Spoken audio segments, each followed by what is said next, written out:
Alors, bonsoir tout le monde, j'espère que vous allez bien. Mathieu Martel avec vous de Montréal en ce 22, mercredi 22 mai 2024. J'espère que vous allez bien, que vous vous portez bien pour un petit live de philosophie réflexive existentielle depuis plus de 4 ans sur Facebook ici. Arrivé ici bien sûr de manière spontanée et en suivant les signes. Alors, laissons le temps à nos auditeurs et auditrices le temps de se joindre à nous. N'hésitez pas à me saluer dans le clavardage.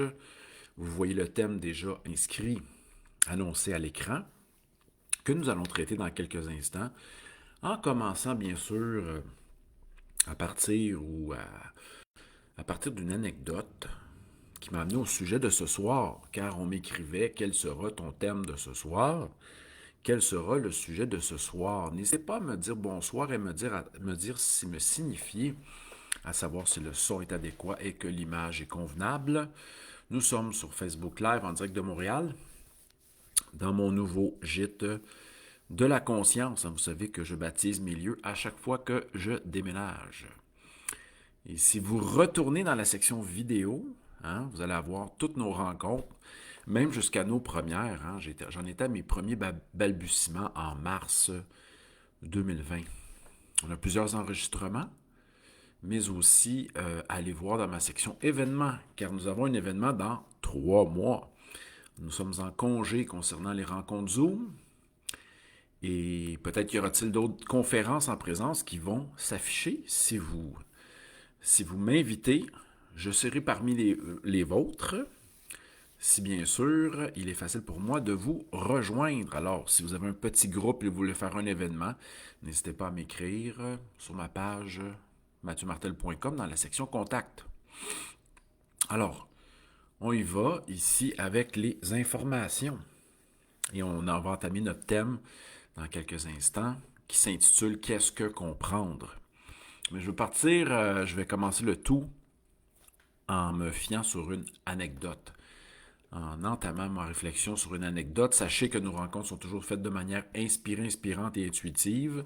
J'ai décidé du sujet en pratiquant. Ma base, dans les 20 dernières minutes, un sujet est monté à mon esprit et je me suis dit, allons-y avec cela. Qu'est-ce que comprendre? Quelles sont les conditions, les critères pour dire que nous comprenons quelque chose? Et est-ce qu'on comprend quelque chose ou que la compréhension touche autre chose? Est-ce que c'est un savoir pratique, un savoir théorique, etc.? Je ferai des associations d'idées et des liens avec l'histoire de la philo peut-être aussi. On met dans le clavardage tout de suite nos informations.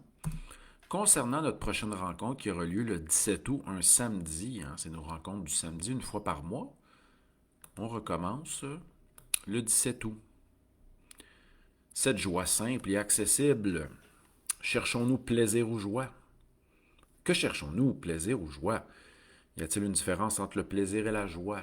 Si l'expérience de la souffrance est bien réelle et présente, pour plusieurs, sous différentes formes, qu'en est-il de la joie? Est-elle définissable?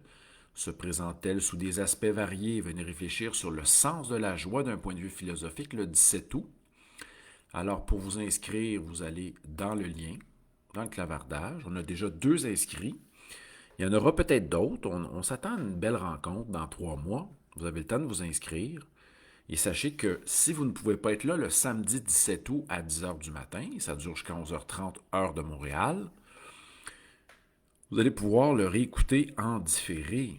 Bien sûr, je vous renvoie la vidéo et vous avez 21 à 30 jours pour revisionner le tout. Et voilà, on est souvent à date de janvier à mai, nous étions une moyenne de 10 personnes par rencontre. Donc un peu moins en direct, mais les gens différés avaient aussi accès.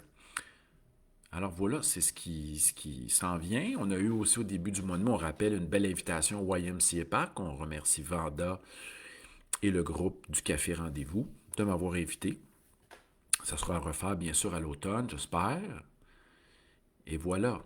Donc, vous avez les informations de base. On salue ceux et celles qui nous écoutent en direct et ceux qui nous écouteront aussi, ceux et celles qui nous écouteront en différé. Sachez que dans la section vidéo, Sur ma page Mathieu Martel Philosophe sur Facebook, vous avez accès à nos rencontres gratuites Facebook Live. Et on aime bien aussi se rencontrer en présence, hein, pour un événement avec du mystère et beaucoup de spontanéité, d'intuition. Alors le thème de ce soir, qu'est-ce que comprendre? Je vais vous mettre tout de suite en situation. Pourquoi ce sujet? Pourquoi ce sujet? Je discutais avec mon collègue Alexandre. L'autre fois, j'ai été assis à mon bureau. C'était quand? Mardi dernier. Et nous réfléchissions sur une notion, sur deux notions. Le terme phronésis, employé par Aristote, qui veut dire sagesse pratique, mais aussi prudence, hein? Phronésis, qui est présente aussi chez Épicure.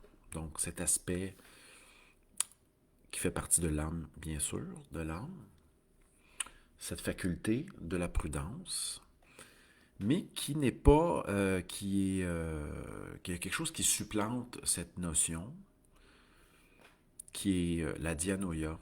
Si je ne m'abuse, est-ce que c'est la dianoia?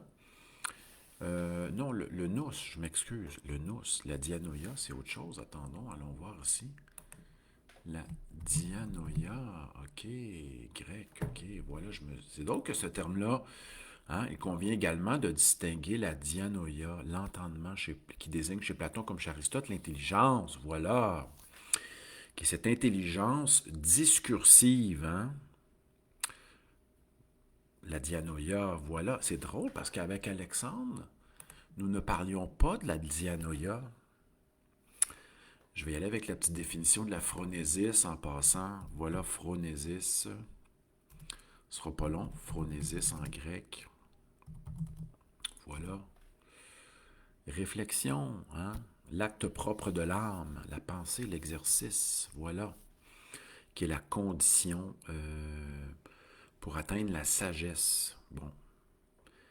Donc, la sagesse pratique sophrose ou naît. Voilà, ok. Pour Socrate et Platon, cela signifiait être vertueux, mais moi et Alexandre, bon, c'est drôle. Nous avons discuté à savoir pour différencier ces deux termes de façon très spontanée lors d'une discussion de corridor. Puis il me disait que la sagesse pratique, basée sur la délibération, réfléchir aussi sur l'expérience, qui pousse à tendre vers la sagesse, hein, acquérir une forme de sagesse pratique. Car philosophie vient de philosophia, et la sophia, c'est aussi cette sagesse pratique-là, qui se manifeste par la pratique des vertus. Pratique et acquisition des vertus et incarnation des vertus, notamment chez les Grecs, les philosophes grecs, vertu majeure, courage, sagesse, maîtrise de soi, maîtrise de soi, justice, etc. Mais avec Alexandre a ramené un terme grec aussi. Bon, on a parlé de phronésis, de dianoia, mais Alexandre a soulevé l'importance du terme qu'on retrouve chez Platon et les néoplatoniciens, cette notion de nous. Et oui, le nous en grec, voilà. Hein? Intelligence, esprit, intellect, voilà, présent pour introduite par Anaxagore. Hein? Voilà un des présocratiques au 5e siècle. Voilà, présente chez Platon, Aristote et Plotin. Hein? Et Alexandre l'associait à une forme d'intuition première, voilà. Puis nous faisons souvent appel à cette notion-là d'intuition. Et Alexandre, en me parlant du nous, ouvrait même vers la porte, vers un aspect mystique de la vie. Donc, qu'est-ce que connaître? Qu'est-ce que comprendre? Hein? Quand peut-on dire que nous connaissons quelque chose et que nous comprenons quelque chose? Est-ce que cela passe par l'explication d'un certain phénomène ou nous pourrions avoir par ailleurs accès à une forme de connaissance de manière directe et intuitive. Donc, on aurait d'une part, d'un côté, je suis capable de t'expliquer, hein, donc ça c'est fondé bien sûr sur la dianoïa. Je suis capable de t'expliquer à partir du logos, hein, qui est le principe premier chez les Grecs, qui veut dire discours, discours explicatif, qui met en forme. Est-ce qu'il y a une différence entre être capable d'expliquer de manière intellectuelle quelque chose et de la connaître ou de la comprendre? Connaître ou de la comprendre. Pouvons-nous comprendre quelque chose de manière soudaine et intuitive, comme nous avons déjà lancé cette définition de l'intuition, hein? Comme saisie immédiate et spontanée qui se fait au niveau de l'esprit. Et là, ça rejoint le nous. Voilà, ça rejoint le nous en grec. Hein? Voilà cette définition du nous, hein? Connaissance directe à partir de l'esprit, l'intellect. Mais là, cette notion-là va voyager dans le temps. On ne pourra pas faire l'histoire de l'idée de nous en ce moment, parce qu'elle est sûrement vaste et longue. Mais revenons à notre point. La question que nous posons ce soir, c'est qu'est-ce que connaître quelque chose? Qu'est-ce que comprendre quelque chose? Il faudrait se donner des exemples, hein, pour pouvoir mettre ça en situation, mettre ça en scène, un exemple de connaissance et de compréhension. Dans connaissance, il y a con et naissance, naître avec. Dans compréhension, comprehendere, prendre avec. Allons voir l'étymologie. Hein? Comprendre, étymologie. Là, je fais ça ici de manière spontanée. Cum, ouais, pourquoi je dis comme? Cum, prehendere, saisir. Saisir ensemble, embrasser. Entouré par l'intelligence. Ça nous ramène à la forme à la conceptualisation. Hein? Concevoir, c'est abstraire des qualités fondamentales d'une chose. Mettons, allons-y avec un exemple que j'utilise tout le temps dans mes cours. L'exemple de la chaise. Hein? On peut se poser la question, qu'est-ce qu'une chaise? Tentons de comprendre la chaise. Il y a plusieurs types de chaises. Mais une chaise a souvent une forme habituelle. Hein? Et même, je vais me tasser pour qu'on puisse l'observer tant qu'à ça ici. Hein? Allons voir. Est-ce que je vous montre une chaise? Vous êtes capable, même pas besoin que je vous montre une chaise. Je suis assis sur cette chaise en bois. Vous êtes capable de vous représenter dans votre esprit, même en fermant les yeux, à moins que vous souffriez d'aphantasia. Hein, j'ai un collègue qui se dit qu'il est incapable de se représenter à partir d'images mentales certains objets. Une pomme rouge, un éléphant rose, un cygne noir, une chaise de bois. Êtes-vous capable de pratiquer la fantasia, les facultés de l'imagination pour vous représenter du point de vue imagé la chaise?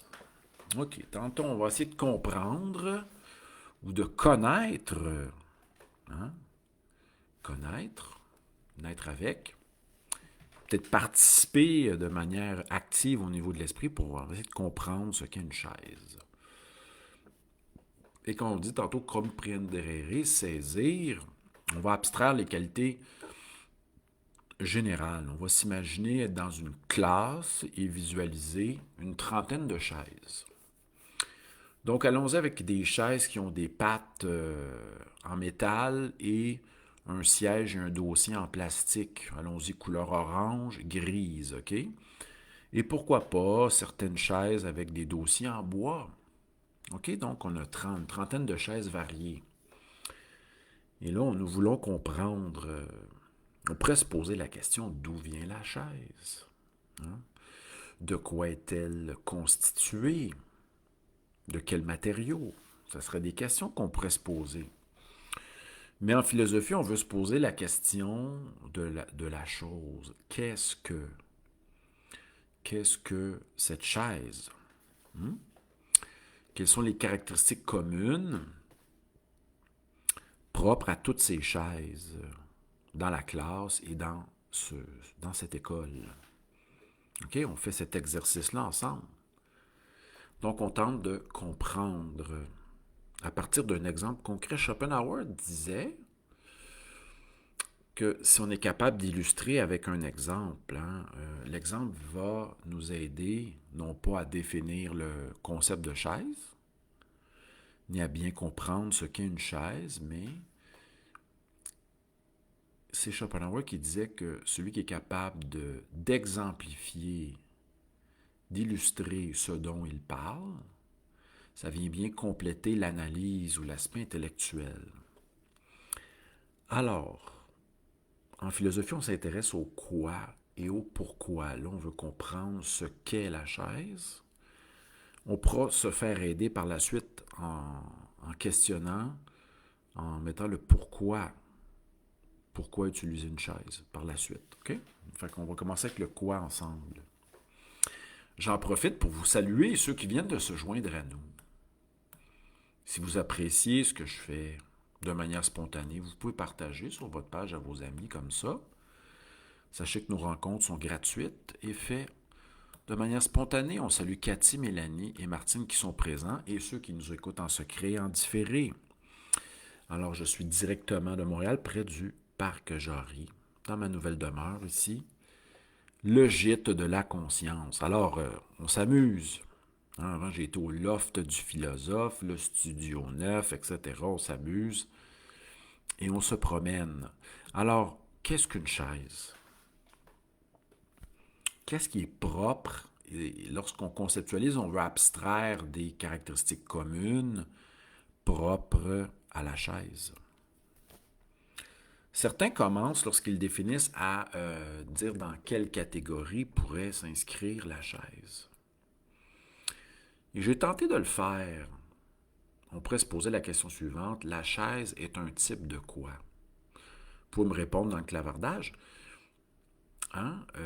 Si je disais, si je prenais, on verrait que des ustensiles, mettons, est un outil. Olivier nous dit que la chaise est un outil.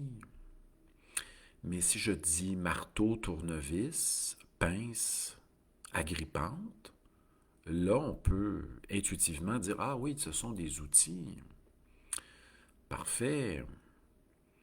Mais outils dans le sens dont on peut se servir. Donc, un objet dont on peut se servir, mais c'est très vaste, c'est très général. Est-ce que outil est approprié? Si on va aller avec une autre catégorie pour essayer de se pratiquer, violon, ok, si je vous dis violon, guitare, basse, vous allez me dire instrument de musique. La chaise pourrait faire partie de quelle catégorie, quelle classe d'objets? C'est pas évident. Donc, mais si je vous dis fauteuil, sofa, tabouret, si je vous dis table et table de chevet, vous allez me répondre quoi? Meuble, voilà. Mais est-ce qu'on pourrait dire que la table, la chaise est un type de meuble? Peut-être qu'elle peut faire partie de la catégorie des meubles. Moi, je voudrais y aller peut-être en disant un type de siège. Est-ce que ça serait ça? Mais la table possède en quelque sorte aussi un siège comme caractéristique. Voilà, donc on va y aller avec les caractéristiques générales, puis on tentera de donner une définition. On veut comprendre ce qu'est une chaise. Donc, mais une. OK, donc on répond à la question, c'est quoi? Une chaise, c'est. OK, fait qu'on va y aller avec des caractéristiques générales. Bon, on pourrait dire que c'est un type, fait partie de la catégorie des meubles. OK, parfait. Une siège, une table, excusez, une chaise possède un siège sur lequel je suis assis et un dossier, deuxième caractéristique. Parfait, donc un dossier et un siège. Mais il y a aussi quatre pattes, par exemple. Donc, on pourrait appeler ça des supports verticaux.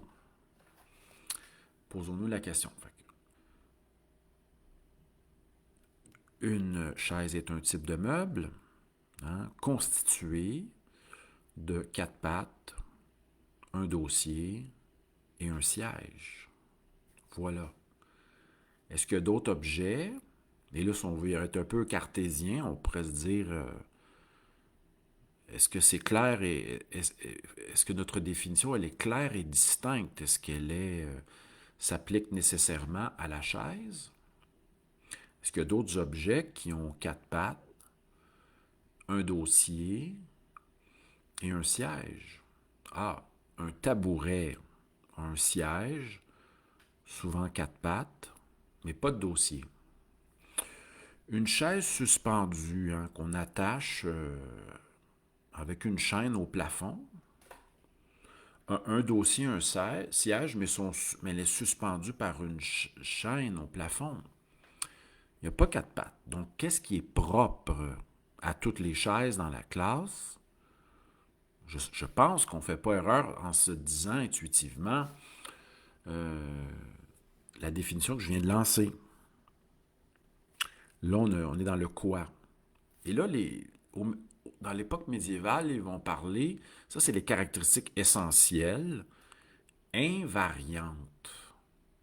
Okay, c'est l'aspect invariant, parce que lorsqu'on conceptualise, lorsqu'on veut comprendre intellectuellement, abstraire les caractéristiques fondamentales, et là c'est une activité de l'esprit, là, parce qu'on peut le faire d'abord en observant cette chaise-là de plusieurs points de vue, on tente d'abstraire les caractéristiques fondamentales. Ça joint tout de suite la fameuse phrase de Kant qui dit qu'on n'apprend pas par cœur. La philosophie n'est pas un savoir par cœur. La philosophie n'est pas, on n'apprend pas la philosophie, on n'apprend qu'à philosopher. Donc nous sommes actifs. Il faut s'engager, comme les mathématiques, comme la musique, comme l'entraînement. On s'engage à travers l'action de philosopher. Là, ça nous permet de trouver des caractéristiques fondamentales. Et là, c'est intéressant parce que si on se dit, on a comparé avec d'autres types, on a comparé la chaise avec le tabouret et la chaise aussi avec une espèce de chaise suspendue, mais suspendue par le plafond avec une chaîne. Et là, il n'y a rien qui touche au sol. C'est intéressant ici. Donc, on l'a comparé avec d'autres types d'objets qu'on a dit qu'ils faisaient partie de la catégorie des meubles. Souvent, on meuble une maison, une demeure. Allons avec une autre question. Pourquoi utilisons-nous une chaise? Là, on va tomber dans le pourquoi. Peut-être on cherche à la fois sa finalité ou sa fonction. Êtes-vous capable de répondre? Parce que notre question ce soir, c'est qu'est-ce que comprendre? On va se demander si on comprend bien. Est-ce que comprendre se fait simplement aussi d'un aspect intellectuel? Après avoir observé un objet et après avoir tenté d'abstraire des caractéristiques communes et générales, invariantes, est-ce que c'est ça, comprendre? On va se poser une autre question par la suite. Je vous pose la question suivante. Pourquoi utilisons-nous une chaise? Avez-vous plusieurs réponses? À quoi sert une chaise? Donc, il y a qu'est-ce qu'une chaise et pourquoi utilisons-nous une chaise? C'est le deuxième niveau. Le pourquoi. Pour quelle raison? Dans quel but? Je vous invite à m'écrire. Allez-y, lancez-vous. Ce soir, vous ne pensiez pas, on réfléchit sur la question suivante, qu'est-ce que comprendre? Quand pouvons-nous dire que nous avons compris? Olivier nous dit, pour se reposer, c'est bien. S'asseoir, hein? L'océan sur la chaise. Aussi, on peut s'attabler et manger. Hein? Donc, notre position change. Nous ne sommes plus à la verticale, mais nous avons la colonne à la verticale. Nous ne sommes pas étendus comme sur ce fauteuil de psychanalyste derrière, ici. Blague à part, et nous ne sommes pas étendus dans un lit, pas étendus sur un fauteuil.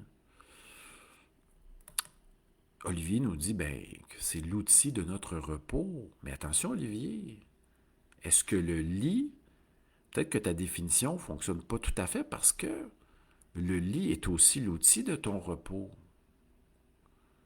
Et le bain peut être l'outil de ton repos. Un bain chaud. Voilà, donc on veut trouver ce qui est propre à la chaise. La chaise sert aussi, on s'assoit pour écrire, pour lire, pour travailler, pour discuter, manger, se reposer. Et là, on voit que les fonctions varient.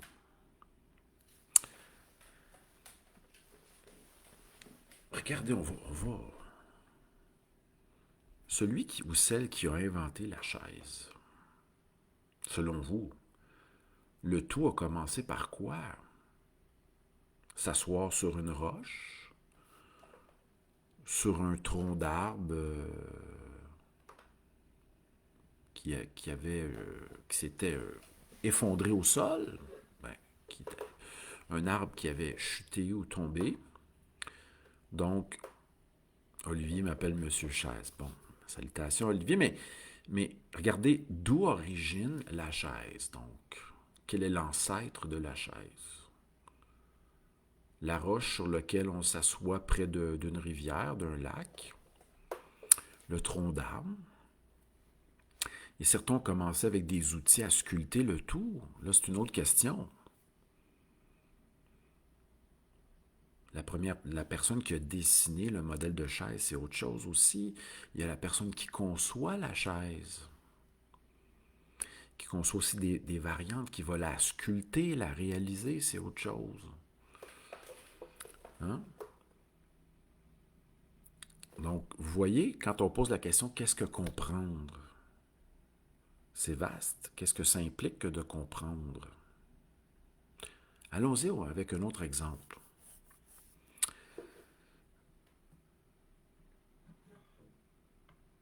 Allons-y avec l'exemple de qu'est-ce que comprendre une pièce musicale? Comment? Là, j'ai la question du comment. Comment? Qu'est-ce que bien comprendre une pièce musicale? C'est une question d'un autre ordre. Hein? Et peut-on dire qu'on la comprend sans jouer cette pièce-là? Allons-y avec une pièce simple, Stand By Me. Bon. Allons voir ici. Stand By Me. OK, allons-y avec Stand By Me.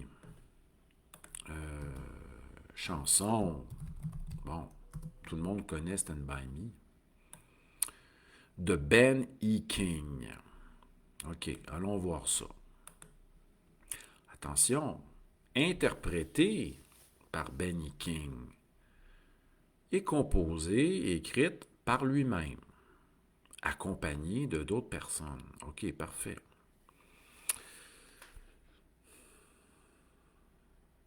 C'est quoi comprendre Stand By Me de Ben E. King 1961? Pouvez-vous répondre à la question?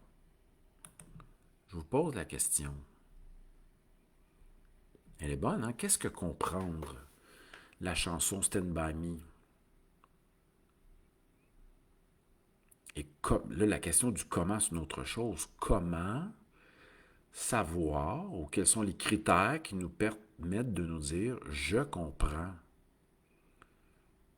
Olivier amène un aspect intéressant. Être capable de ressentir l'émotion de cette pièce Stand By Me. Donc, il y a la musique d'une part, il y a les paroles qui accompagnent, puis il y a l'émotion. Si quelqu'un déclare Stand By Me ne me touche pas et ne m'interpelle pas, est-ce que je peux dire que je comprends la chanson Stand By Me? Certes, je peux jouer Stand By Me, mais si je ne vibre pas lorsque je joue la pièce Stand By Me, est-ce que je peux dire que je la comprends ou que je nais avec dans le sens de connaissance? Ça pose la question de faut-il éprouver quelque chose pour comprendre?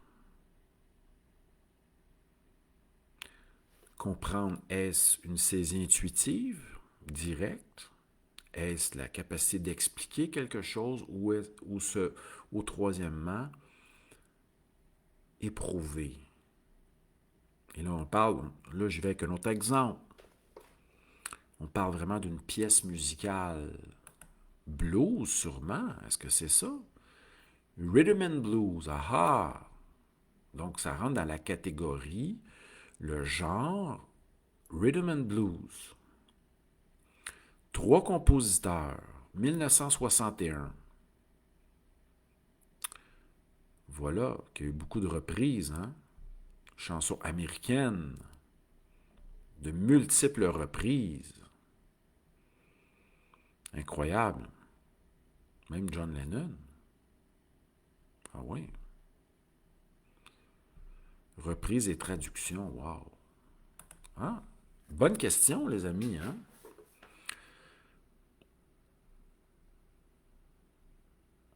Quelles sont les conditions pour, pour qu'on puisse dire que nous comprenons quelqu'un? Et là, je vais à un autre niveau. Comprendre quelqu'un. On parle souvent de sympathie, d'empathie, etc. Est-ce possible de se mettre à la place d'eux? Est-ce possible d'être assez empathique pour éprouver? Hein, prenons l'exemple de quelqu'un qui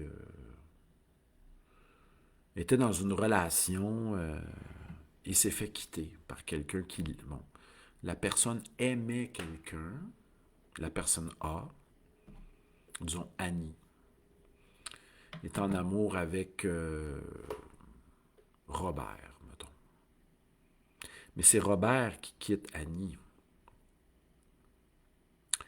Il y a une autre personne, Nathalie, qui est avec Linda, mettons. Et que Nathalie quitte Linda, etc. Donc, ceux qui sont en amour avec quelqu'un et qui se font laisser, éprouvent-ils, peuvent-ils se comprendre? Puisqu'ils ont vécu un même type de rupture, mais là, on tombe à un autre niveau. Est-ce possible de comprendre autrui dans un phénomène particulier? Que l'on parle phénomène de deuil, de distanciation amicale, de rupture, de perte d'un être cher ou d'un animal. Est-ce qu'il y a moyen de se comprendre? Est-ce qu'il y a une empathie qui va jusqu'à la compréhension? Donc, vous voyez, les amis, ce soir, on se pose la question, qu'est-ce que connaître, qu'est-ce que comprendre? Et lorsqu'on fait face à un objet, c'est une chose, à une pièce musicale, et lorsqu'on parle de compréhension au niveau de la relation, c'est autre chose. Pas évident, mais ça nous pousse à nous poser des questions. Est-ce qu'il y a un aspect universel? Est-ce que les personnes qui ont vécu, qui se sont faites quitter, laisser au niveau amoureux, sont capables de parler de cette expérience-là et de se comprendre? Y a-t-il des aspects généraux, compréhensibles pour toute personne qui vit cette rupture, qui subit une rupture amoureuse? Bonne question. Je ne pensais pas te parler de ça ce soir. J'en profite pour vous remercier, vous saluer en ce 22. On salue, c'est la fête à Martin. Le 22, on a aussi François qui est un 22. Moi-même aussi un 22. Donc c'est la soirée des 22 ce soir.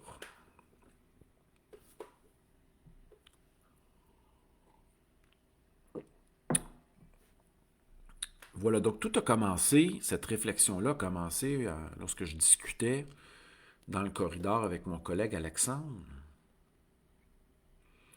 qui avait soulevé la possibilité, puis là il disait que c'était mystique, et il avait soulevé en lien avec la notion de nous chez les Grecs, cette possibilité de saisie immédiate, intuitive de la connaissance. Je vais terminer avec des cartes ce soir. Descartes place l'intuition intellectuelle en premier plan. Il l'associe à l'évidence. Cette saisie immédiate d'une idée claire et distincte. Plus tard, Spinoza placera l'intuition aussi comme connaissance, bien sûr, intuitive des causes au sommet de sa théorie de la connaissance. Connaissance de troisième genre. Bergson, à sa manière, plus tard, reprendra ce terme intuition, qui veut dire voir, mais donnera un autre sens à ce mode de connaissance, ce mode intuitif. Est-ce que je peux y aller ici? Je ne me rappelle plus. Regardez. Elle est très connue, Bergson, citation sur l'intuition. Je l'ai même employé dans un de mes livres. Hein? C'est à l'intérieur même de la vie que nous conduit l'intuition, Bergson. Certains disent qu'il réhabilite le sixième sens. L'intelligence n'est pas la seule forme de la pensée. Il y a aussi l'intuition. Est-ce qu'on a une belle ici? Ben oui.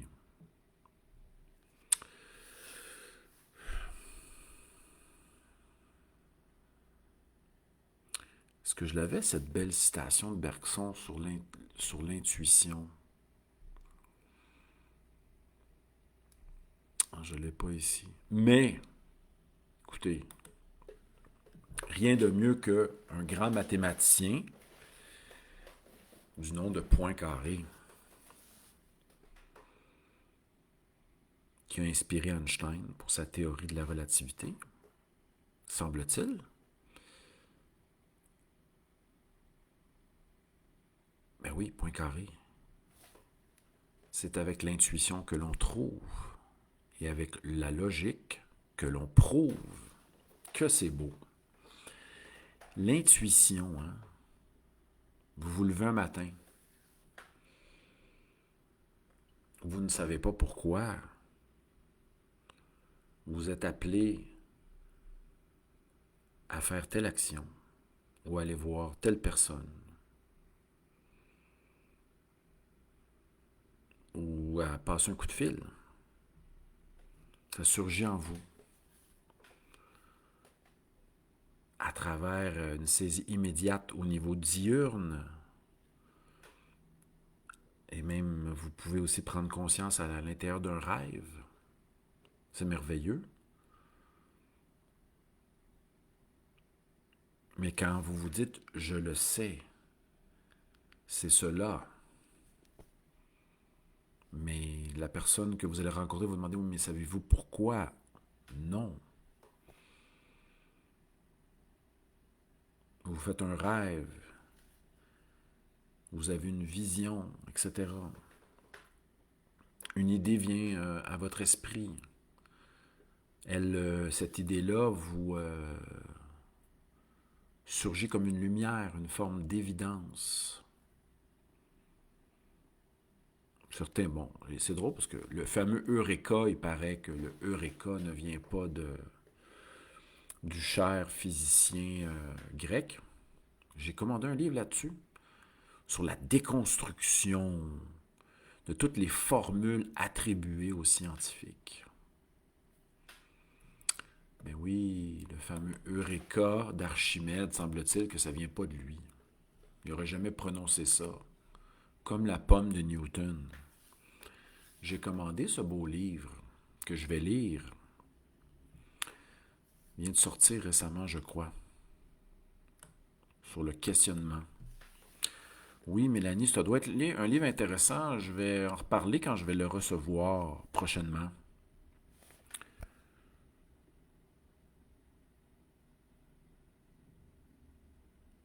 Êtes-vous ouvert à cette connaissance-là?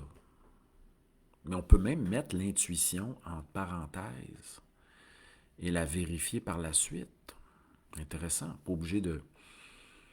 Parce que quelquefois, on a des idées qui montrent à notre esprit. On n'est pas obligé d'adhérer à toutes les idées qui viennent à notre esprit de manière spontanée.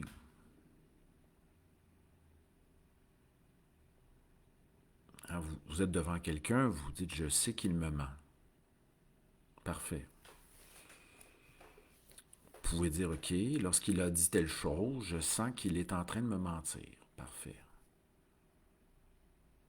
Votre ami va déclarer « avez-vous des preuves ?» Je n'en ai pas. C'est un sentiment. Est-ce que c'est parce que vous avez lu avec finesse le langage physique? Car il y a aussi communication à travers le corps. Vous pouvez attendre et vérifier par la suite. Parce que sinon, on va tomber dans la crédulité de tout ce qui nous montre, qui montre à notre esprit. On peut se mettre à croire n'importe quoi et donner notre adhésion à n'importe quoi. Mais lorsqu'il y a cette évidence, je dirais même que, mettons-la entre parenthèses et allons vérifier après. On peut se tromper aussi, quelquefois, mais quand ça nous habite, hein, vous passez une entrevue, vous dites « je le sais, je sens que je vais avoir le poste ». On l'écrit, on se le dit, et on attend la confirmation par la suite. On peut être attentif à ce sentiment qui vient accompagner ce savoir éclair ou ce savoir lumineux. Ce que Descartes appelait cette évidence, cette idée claire et distincte. C'est possible. Alors, les amis, merci d'avoir été présents ce soir pour cette belle improvisation. Hein, toujours les rencontres de philosophie réflexive existentielle faites selon une approche intuitive, inspirée, inspirante. Toujours meilleure en présence, mais ça nous permet quand même, Facebook Live, de rejoindre des gens qui sont un peu partout.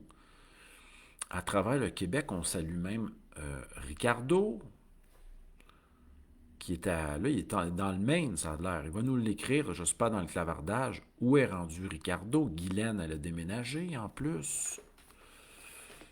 Hein? Si vous écoutez le live, dites-moi d'où vous écoutez le live. Faites-moi un petit commentaire juste pour voir. Des gens de Montréal, des gens de la Rive-Nord, Daniel qui est à Sainte-Thérèse, etc. Hein? Répondez-moi d'où vous êtes, d'où nous écoutez. Donc ça permet ça, les Facebook Live.